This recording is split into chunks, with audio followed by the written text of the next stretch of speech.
जय श्री कृष्णा। दाऊ दादा की जय, नंद बाबा यशोदा मैया रोहिणी मैया की जय, ब्रजधाम की जय। गोकुल प्रगट भये हरि आई, श्री सूरदास जी का ये पद है।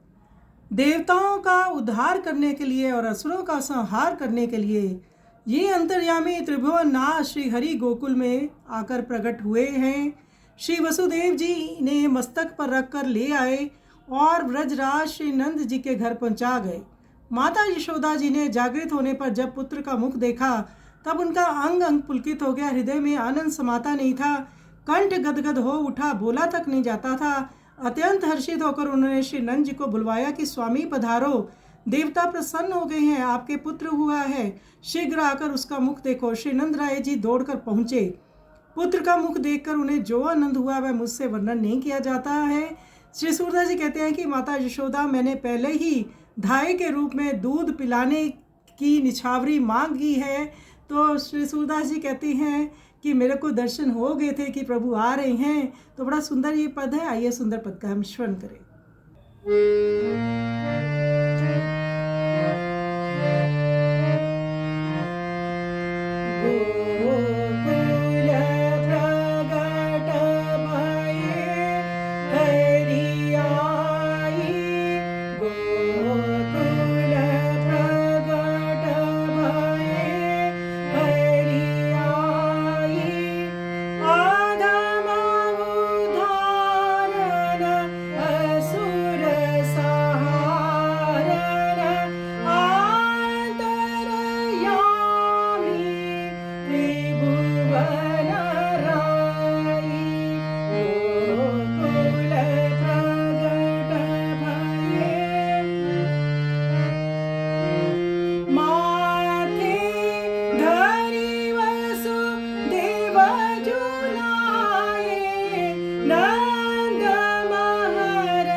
पुत्र मुख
सुमति